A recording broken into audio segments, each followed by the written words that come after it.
Hi all, welcome back to my channel. ഇന്ന് നമ്മൾ ഇംഗ്ലീഷിൻ്റെ first class start ചെയ്യാൻ പോവാണ്. നിങ്ങൾക്കറിയായിരിക്കും കേട്ടറ്റ് എക്സാമിന് ഇംഗ്ലീഷ് 30 മാർക്കിനും LP UP LDC തുടങ്ങിയ PSC എക്സാമുകൾക്ക് 10 മാർക്കിനാണ് ഇംഗ്ലീഷ് വരുന്നത്. ശ്രമിച്ചാൽ നല്ല ഒരു മാർക്ക് സ്കോർ ചെയ്യാൻ പറ്റുന്ന സബ്ജക്റ്റാണ് English. English, maths, Malayalam daily practice ചെയ്യാം. ഇന്ന് നമ്മൾ പഠിക്കാൻ പോകുന്നത് ഈഫ് ക്ലോസ് അല്ലെങ്കിൽ കണ്ടീഷണൽ ക്ലോസ്. ഈഫ് ക്ലോസ് അല്ലെങ്കിൽ കണ്ടീഷണൽ ക്ലോസ് എന്നും പറയും. നമുക്കറിയാം ഈഫ് ക്ലോസിൽ 2 ക്ലോസ് ആണ് വരുന്നത്. ഒന്ന് subordinate close, subordinate close. 2 main clause, main clause.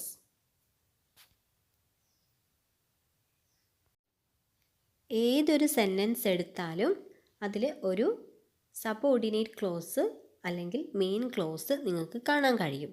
If ക്ലോസിൻ്റെ ഏതൊരു സെൻറ്റൻസ് എടുത്താലും നിങ്ങൾക്കതിൽ സബോർഡിനേറ്റ് ക്ലോസും ഉണ്ടാകും, മെയിൻ ക്ലോസും ഉണ്ടാകും. അപ്പോൾ നമുക്ക് ഒരു എക്സാമ്പിൾ വെച്ചിട്ട് നോക്കാം. If we work hard we will succeed. If we work hard we will succeed. If we work hard എന്ന് പറയുന്നത് ഒരു സബോർഡിനേറ്റ് ക്ലോസും വി വിൽ സക്സീഡ് എന്ന് പറയുന്നത് മെയിൻ ക്ലോസുമാണ്. ഇഫ് വി വർക്ക് ഹാർഡ് എന്ന് പറയുന്നത് സബോർഡിനേറ്റ് ക്ലോസ്, അതായത് പൂർണ്ണമായിട്ട് അർത്ഥമില്ല. വി വിൽ സക്സീഡ് എന്ന് പറയുന്നത് മെയിൻ ക്ലോസ് ആണ്, പൂർണ്ണമായിട്ട് ഒരു അർത്ഥമുണ്ട്. ഈ സെൻറ്റൻസ് ഒരു ഈഫ് ക്ലോസ് ആണെന്ന് എങ്ങനെയാണ് മനസ്സിലാവുക? ഈഫ് വെച്ചിട്ടാണ് ഈ സെൻറ്റൻസ് സ്റ്റാർട്ട് ചെയ്യുന്നത്. If we work hard we will succeed എന്നാണ്. അതുകൊണ്ട് ഇത് ഒരു ഈഫ് ക്ലോസ് സെൻറ്റൻസ് ആണ്. ഇനി നമുക്ക് 3 കണ്ടീഷൻസ് നോക്കാം. Probable condition, improbable condition, impossible condition. Probable condition എന്ന് പറഞ്ഞാൽ എന്താ? നടക്കാൻ സാധ്യത ഉള്ളത്. ഇംപ്രോബബിൾ കണ്ടീഷൻ എന്ന് പറഞ്ഞാൽ നടക്കാൻ സാധ്യത ഇല്ലാത്തത്. ഇംപോസിബിൾ കണ്ടീഷൻ എന്ന് പറഞ്ഞാൽ അസാധ്യമായ കാര്യങ്ങൾ. Probable condition, improbable condition, impossible condition.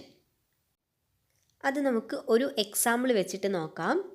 If you studies well you will pass the exam. നന്നായി പഠിച്ചാൽ എക്സാം പാസ്സാകും. If you studies well you will pass the exam. ഇതിൽ സബോർഡിനേറ്റ് ക്ലോസ് ഏതാ? If you studies well subordinate ക്ലോസും you will pass the exam main ക്ലോസും ആണ് അല്ലേ? ഇതൊരു ഈഫ് ക്ലോസ് ആണെന്ന് നമുക്ക് എങ്ങനെ മനസ്സിലാവുക? ഈ സെൻറ്റൻസിൻ്റെ സ്റ്റാർട്ടിങ് ചെയ്യുന്നത് ഈഫ് വെച്ചിട്ടാണ്. അതുകൊണ്ട് തന്നെ ഇതൊരു ഈഫ് ക്ലോസ് ആണെന്ന് നമുക്ക് മനസ്സിലാവും. ഈ ഒരു എക്സാമ്പിൾ വെച്ചിട്ടാണ് നമ്മൾ ഈഫ് ക്ലോസ് മൊത്തം പഠിക്കാൻ പോകുന്നത്. ഫസ്റ്റ് നമുക്ക് പ്രോബബിൾ കണ്ടീഷൻ പഠിക്കാം. അതായത് നടക്കാൻ സാധ്യത ഉള്ളതാണ് പഠിക്കുന്നത്. If you studies well you will pass the exam എന്നല്ലേ? അപ്പോൾ ഇഫ് യു സ്റ്റഡീസ് വെൽ എന്ന് പറയുന്നത് ഒരു സബോർഡിനേറ്റ് ക്ലോസ് ആണ്, അതായത് ഈഫ് ക്ലോസ് ആണ്. സബ്ജക്റ്റ് പ്ലസ് V1 സിമ്പിൾ പ്രസൻറ്റിലാണ് അത് വരുന്നത്. നിങ്ങൾ ഗ്രാമറോ ടെൻസോ ഒന്നും നോക്കണ്ട. If you studies well you will pass the exam എന്ന് പറയുന്ന ഈ ഒരു സെൻറ്റൻസ് വെച്ചിട്ട് മാത്രമാണ് നമ്മൾ ഈഫ് ക്ലോസ് മുഴുവൻ പഠിക്കുന്നത്. അടുത്തതായിട്ട് അതിൻ്റെ മെയിൻ ക്ലോസ് നോക്കാം. Will, shawl, can, may. അതിൻ്റെ കൂടെ V1 കൂടെ വരുന്നു. വില്ല് അല്ലെങ്കിൽ ഷാള് അല്ലെങ്കിൽ ക്യാന് അല്ലെങ്കിൽ മേ പ്ലസ് V1. അതായത് ഷീ വിൽ, അവിടെ വില്ല് വന്നുണ്ടോ? She will pass the exam. അതായത് പ്രോബബിൾ കണ്ടീഷനിൽ ഈഫ് ക്ലോസ് ആണെങ്കിലും മെയിൻ ക്ലോസ് ആണെങ്കിലും V1 ആണ് വരുന്നത്. ഇഫ് ക്ലോസിൽ സബ്ജക്റ്റിൻ്റെ കൂടെ V1 വരുന്നു. ഇവിടെ വില്ല്, ഷാള്, ക്യാന്, മേ എന്നതിൻ്റെ കൂടെ V1 വരുന്നു. She will pass the exam. അതാണ് probable condition.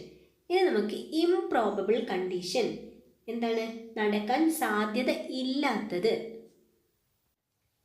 If you studied well you would pass the exam. If you studied, നേരത്തെ നമ്മൾ സ്റ്റഡീസ് അല്ലേ പഠിച്ചത്. ഇവിടെ if you studied well V2 subject plus V2 സിമ്പിളിലാണ് ഇത് വരുന്നത്.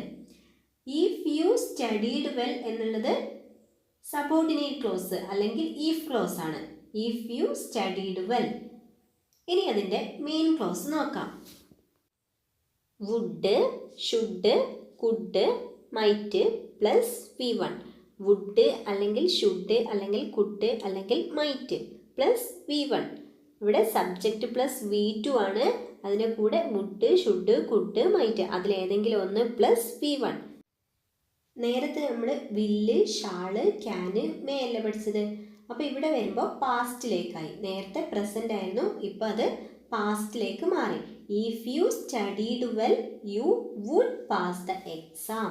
ഇവിടെ വുഡ് വന്നതുണ്ടോ? You would pass the exam.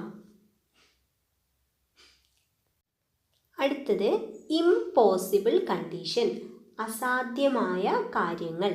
Impossible condition. If you had studied well you would have passed the exam. നേരത്തെ സ്റ്റഡീഡ് ആയിരുന്നു, ഇപ്പോൾ ഇവിടെ ഹാഡ് സ്റ്റഡീഡ്. അതായത് subject plus had plus V3, അതായത് പാസ്റ്റ് പെർഫെക്റ്റ് ആണ് വന്നിട്ടുള്ളത്.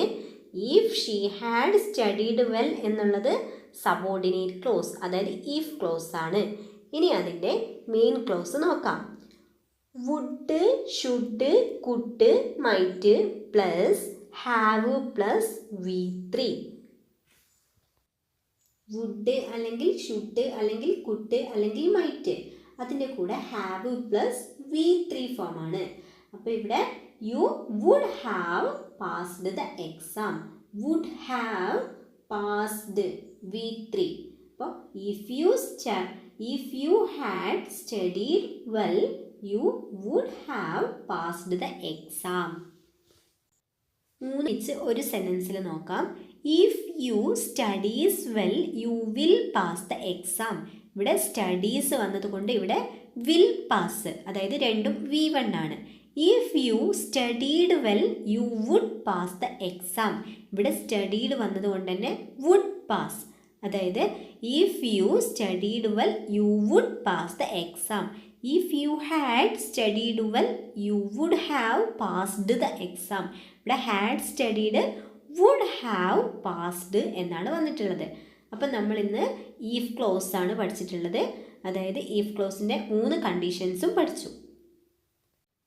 ഈഫ് ക്ലോസ് ചോദിക്കാത്ത ഒരു ക്വസ്റ്റ്യൻ പേപ്പർ നിങ്ങൾക്ക് കാണാൻ കഴിയില്ല, അല്ലെങ്കിൽ കുറവായിരിക്കും. അപ്പോൾ ഈ ഈഫ് ക്ലോസ് എന്തായാലും പഠിച്ചിട്ട് തന്നെ എക്സാമിന് പോവാം.